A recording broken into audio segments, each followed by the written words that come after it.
Pois é, meu irmão, minha irmã, Jesus Cristo tem poder. Essa música da banda Dominus, Jesus Cristo tem poder. E nós não queremos apenas declarar isso, nós queremos experimentar esse poder de Cristo. E é isso que nós vamos refletir durante o nosso encontro no dia de hoje, na tarde de hoje, acolhendo a todos vocês em nome do Pai, do Filho e do Espírito Santo. A graça de nosso Senhor Jesus Cristo, o amor do Pai, a comunhão do Espírito Santo estejam com todos vocês.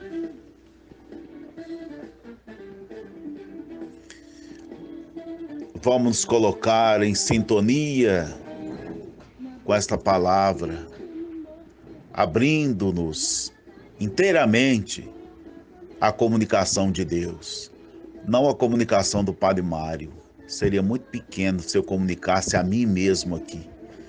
Eu estou sendo apenas um canal muito pobre, muito defasado, muito aquém da possibilidade de alguém me ouvir só a minha palavra, mas é a palavra de Deus, é a palavra do Evangelho, essa palavra que eu quero humildemente, com toda a minha fraqueza, transmitir a vocês.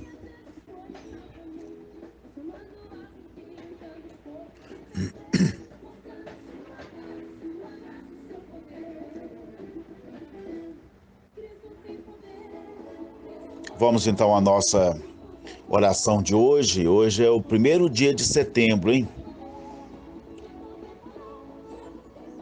Setembro é chamado o mês da Bíblia.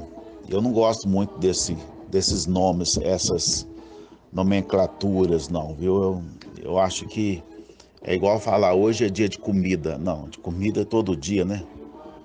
Eu gosto de falar que o setembro é um mês dedicado a uma reflexão maior sobre a importância da Bíblia em nossa vida. E não é um mês da Bíblia, dá a impressão que só setembro que é o mês da Bíblia, né? Os outros meses não podem, não são, não. Esse não tem dia da comida, não tem mês da comida, não tem nada. Nós comemos todo dia, nós precisamos, então não tem dia de amor. Aí o comércio inventou um tanto de coisa aí para ganhar dinheiro, né? Dia dos namorados, dia de mãe, dia de pai, dia de... Cada dia é dia de uma coisa, né? Para incentivar a venda e tal. Ninguém está falando que isso não seja ruim também, porque as pessoas também precisam ganhar, né, naquilo que se elas são comerciantes, elas, claro, precisam também viver disso, mas uma coisa é ter lucro para viver, outra coisa é viver para ter lucro, né? É diferente.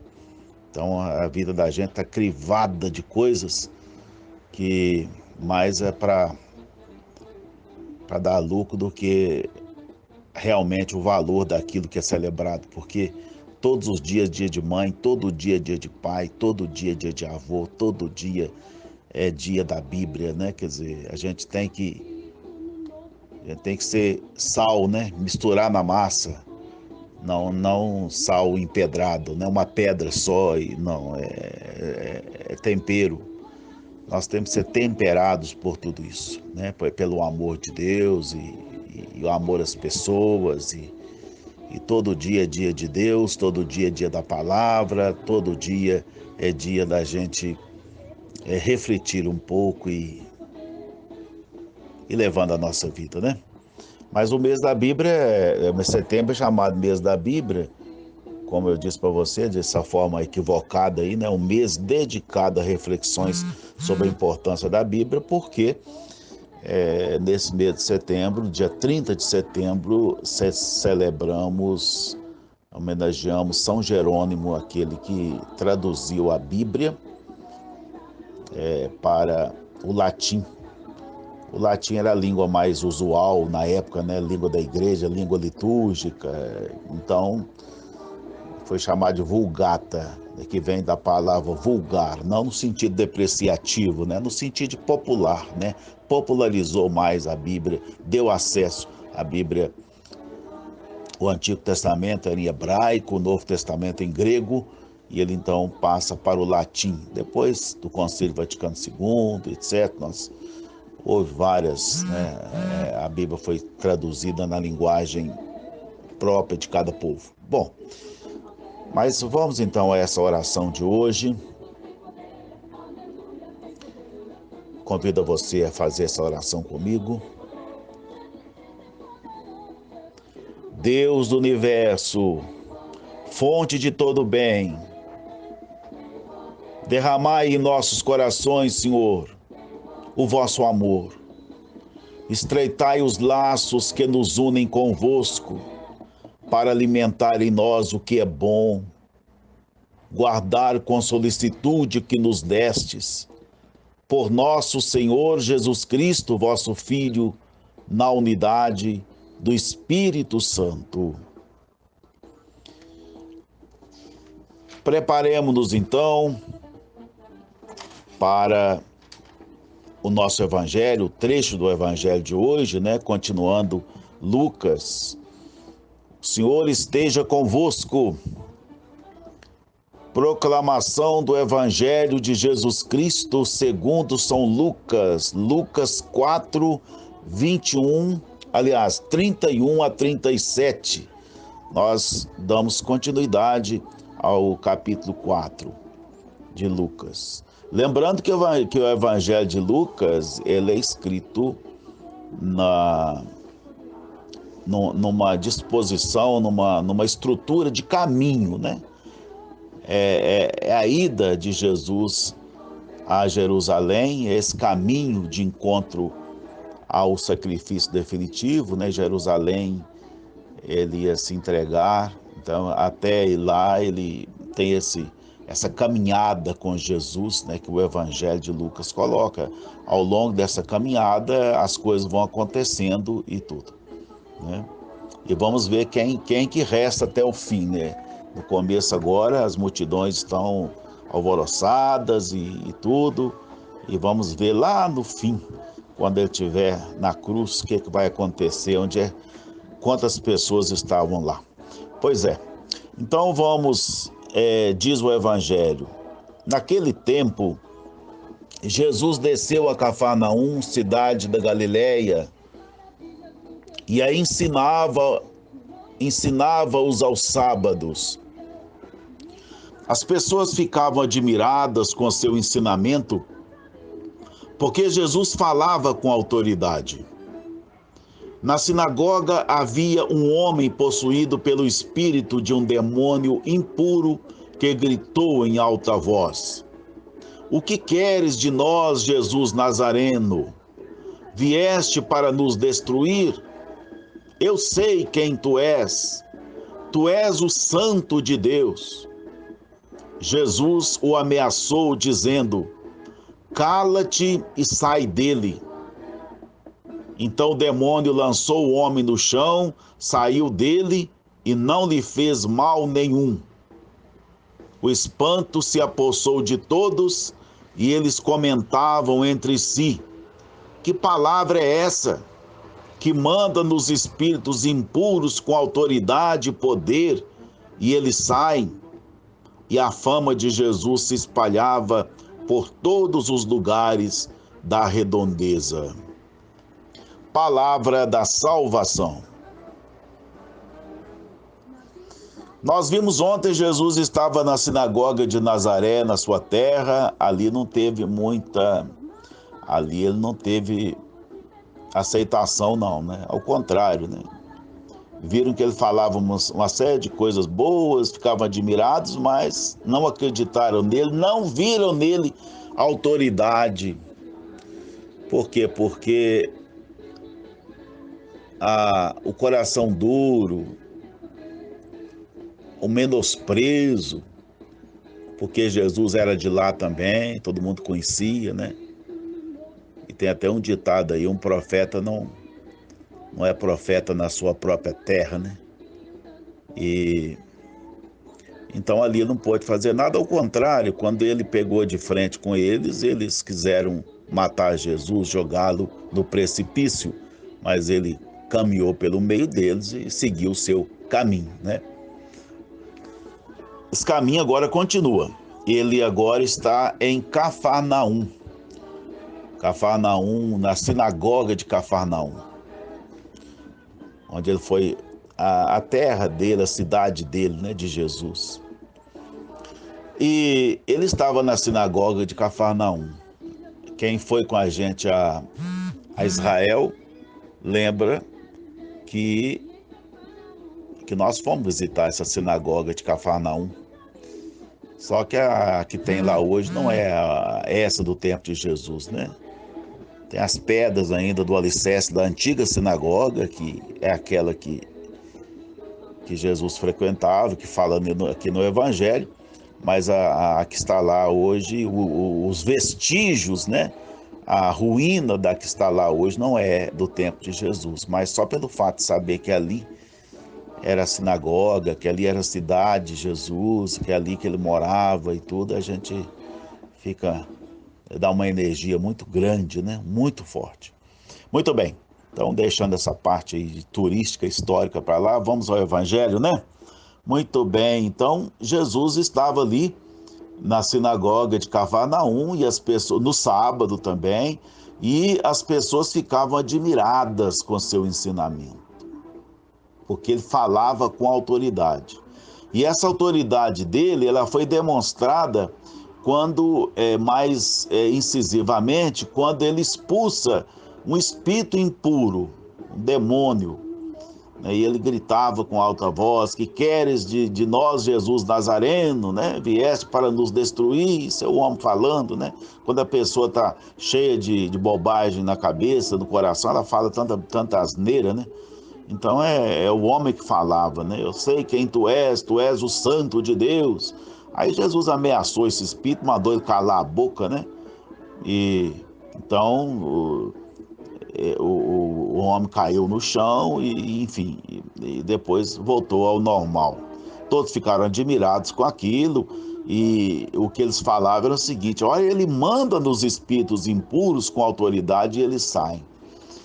Pois é, gente, quando a gente vê isso em Jesus, a gente fala assim: mas Jesus fazia, e eu não sei fazer isso não dou conta de fazer isso não. Que isso, não dá conta de fazer? É isso que nós somos chamados a fazer. Olha, nossa vida precisa de duas coisas. Eu estava refletindo em cima desse texto antes de fazer essa partilha com vocês, e eu estava pensando assim, basicamente, o que nossa vida precisa, hein? Para que ela tenha equilíbrio, para que ela seja uma vida mesmo, né? Real, uma vida que paga a pena, né? Nós precisamos de realidade, que nós vivemos a realidade, a própria vida é a realidade. Veja que nós falamos ontem muito sobre isso, hoje se cumpriu. Então não adianta nada a gente ficar preso à palavra do papel, palavra escrita, e não trazer aquela palavra para a vivência, para a realidade. E quando a gente traz essa palavra para a realidade, ela tem uma força muito grande. Por quê? Ela tem um poder muito grande. Por que tem poder? É porque ela toca nas pessoas. E ela toca em todas as pessoas. E aí a verdade, ela é engraçada, como que ela é forte, né? Porque a verdade está aí na vida de todo mundo. Não adianta falar, olha, o que nós temos que enfrentar na rua agora, a pandemia que nós estamos enfrentando, tudo aí, quem está enfrentando? É católico? É evangélico? É espírita? É ateu? É não sei mais o que? É muçulmano? Todos nós. Então, quando a gente fala alguma coisa ligada à vida, que tem a ver com a vida, com a realidade, as pessoas todas se interessam. Aquilo tem um poder muito grande na vida daquelas pessoas. Exatamente por que elas se interessam? É porque aquilo não é teórico. Aquilo ela vive aquilo. Então, se quiser pregar a palavra do Evangelho, traga essa palavra para a vida, porque senão fica um nhen, muita gente fica só na teologia, lá, no não sei o que, nas alturas. Isso interessa sim, mas interessa para quem é biblista, para quem mas o que essa palavra... É claro também, né? Claro, né? Não vamos ser também intransponíveis e cegos, não entendendo que se a gente também não tiver o mínimo de conhecimento também, interpretação também, aquilo não vai adiantar, né? A gente vai trazer para a vida uma coisa que a gente acha que é uma coisa e é outra. Por isso precisa do mínimo de detalhamento teológico, sim, de exegese, né? O que está falando, por que está falando aí. Isso ajuda demais. O que eu estou dizendo não é excluir isso aí, mas é conformar isso com a realidade, trazer isso para a vida, né? E é assim que a gente tem que aproveitar a palavra. Esse mês de setembro, tá aí, a gente pode pensar muito nisso. Não pegar a Bíblia ingenuamente, não. Porque senão ela faz um efeito muito negativo na gente. Não que inteira, que o sentido do texto seja isso, mas a gente não vai aproveitar bem, né? Porque não vai ter nada a ver com a vida da gente, né? Ou ficar lá na época de Jesus, na cultura, naquele povo da época. Você não traz Jesus para hoje. Jesus é ontem, hoje, sempre. Nós falamos sempre isso, né? Então a primeira coisa é a verdade, porque a verdade toca a vida, a verdade é a vida. A segunda coisa é o amor, sabe? O amor, ele tem uma autoridade muito grande. Se a gente fala com grito, se a gente grita com alguém, se a gente perde a paciência com alguém, a gente pode até falar alto, mas a gente não tem autoridade nenhuma na vida daquela pessoa, porque a gente aborreceu aquela pessoa, a gente afastou aquela pessoa, sabe? A gente antipatizou aquela pessoa. Então, a partir do momento que a pessoa toma antipatia, você pode gritar, você pode falar, você pode ter o título que for, que aquilo não vai pegar, né? Por quê? Porque aquilo não vem de encontro àquilo que a pessoa precisa, que é o amor, que é a compreensão. Então essas duas coisas é muito necessário, viu? Para todos nós, para a gente viver no dia a dia, para a gente relacionar uns com os outros e, sobretudo, para a gente pregar a palavra, para a gente admoestar através da palavra, né? Para a gente orientar pessoas através da palavra. Não vem com moralismo, com coisa que doutrinária apenas e tudo que não vai adiantar. Tente buscar na palavra e a gente vai encontrar sim esse amor que Jesus manifesta na sua ação, esse amor que ele faz questão de dizer que é o amor de Deus e é o amor do Pai, né? Ele mostra um rosto misericordioso do Pai. Então, essas duas coisas. E eu queria pedir licença a todos os outros que estão nos ouvindo, que não a conheceram, mas o pessoal da paróquia que conhece, que conviveu com ela, e tem muito a ver com isso que eu estou falando agora, que é a Gislene. A Gislene, ela faleceu, ela vai ser sepultada amanhã, e a Gislene era uma pessoa que me entusiasmava muito lá na igreja, sabe por quê?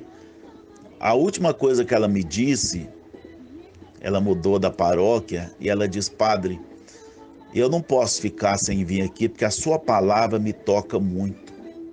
Eu falei assim: mas por quê? Minha palavra? Não, é porque eu só prego o evangelho com amor e só prego o evangelho falando da realidade da gente. Então eu vejo, tem dia que parece que o senhor fala para mim. Eu falo assim, não é para você. E eu falo da realidade onde você está inserida, aí toca você, não é? E aí dá autoridade, a palavra dá autoridade por causa disso, né? Porque ela toca na vida, no cotidiano de cada um.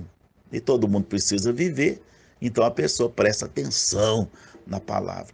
Então eu fico muito assim, a gente, né, todo mundo que conheceu a Gislene fica muito triste por causa disso, sobretudo eu, né, e ao mesmo tempo agradecido, porque eu gostaria de passar isso para todos vocês, viu?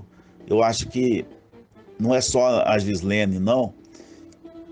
O pessoal lá aí do Santo Afonso é um pessoal muito atento à palavra, e eu fico muito feliz com isso. Não é um pessoal muito cheio de devoção, embora as devoções populares sejam importantes também, né? Mas eu não vejo, não é um pessoal assim muito ligadão, tem também a devoção, mas não é aquela coisa. É uma pessoa ligada, o povo lá é muito ligado à palavra. O pessoal gosta da palavra. E sobretudo quando essa palavra toca a realidade. Então, assim, tem tudo a ver, eu faço essa homenagem à Gislene, né? E para que ela se multiplique na paróquia, sabe? Esse amor à palavra de Deus se multiplique. E que nós também sejamos incentivados a não falar para as nuvens, a não ficar mostrando muito academicismo, né? Muita coisa, muito cientificismo em cima da palavra, muita palavra difícil, muita coisa, mas que a gente possa tocar a vida do povo e as pessoas serem tocadas e serem alegres e ver que a palavra tem autoridade, sim, viu? Quer dar autoridade ao evangelho? Não fala abobrinha, não. Quer dar autoridade ao evangelho? Joga o evangelho na vida. Aí sim ele vai ter autoridade. E aí nós vamos ver o que o povo ficava admirado em Jesus, né? Ali tinha espírito impuro. É ali, ele não falou não, ele foi lá, calou o espírito. Gente, quanto espírito impuro. É que eu estava falando no início, quantas pessoas dizem, mas Jesus faz isso, eu não tenho poder de expulsar espírito impuro. Não tem o quê? Quando a gente fala com amor e fala da realidade com amor, gente, a gente expulsa qualquer coisa negativa, né? A pessoa, ela passa a exorcizar ela mesma. Olha, a palavra, ela é capaz de mandar o espírito calar. A verdade é capaz de mandar o espírito mal calar. A realidade é capaz de calar qualquer espírito mal. O amor, a gente trazendo a pessoa se sentindo amada pela palavra. Com certeza essa pessoa o espírito não tem poder sobre ela, o espírito mau, porque o Espírito Santo passa a comandar a vida dela. Isso é maravilhoso. Isso é maravilhoso, isso é gostoso para quem prega a palavra. Viu? Amor e realidade. Viu? É isso que dá, que expulsa os espíritos impuros e dá autoridade à palavra. Que Deus nos abençoe para que nós tenhamos esse amor, como a Gislene sempre teve, esse amor à palavra do Evangelho, à palavra da Bíblia. Amém.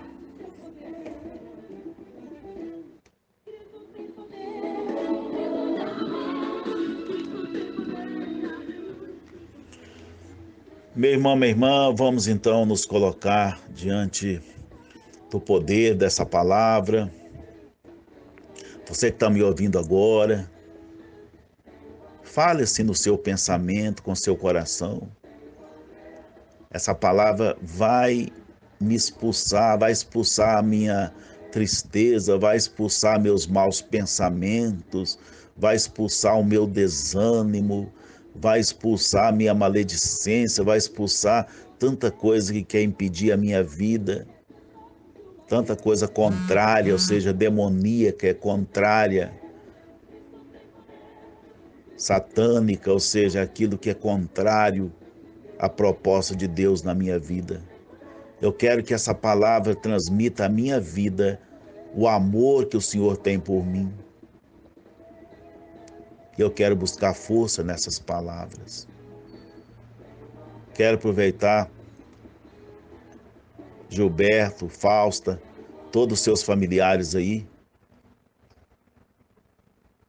que vocês sejam consolados, porque a Gislene é uma pessoa que tem uma autoridade muito grande, porque ela amava a palavra de Deus. Portanto, nem a morte consegue matá-la. Essa é a autoridade que nós temos diante do amor de Deus. Aqueles que amam verdadeiramente a palavra. continuamos a pensar, a refletir sobre as pessoas que estão sofrendo neste momento, nos hospitais, as pessoas estão sofrendo também, ameaçando a sua própria vida, a sua saúde também para atender as pessoas, porque não tem outro caminho. Que o Senhor possa tocar também nos familiares que estão apreensivos, nos familiares que perderam seus entes queridos e sobretudo, tocar mesmo, né? Se toca, fulano, tocar nas pessoas que estão abusando ainda dessa doença, né? Se colocando muito, abusando muito diante dessa doença, menosprezando a doença,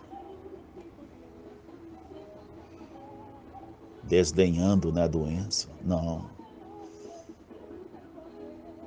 Se a palavra tem poder sobre nós, ela tem que fazer que as coisas que são em benefício da vida também tenham poder sobre nós.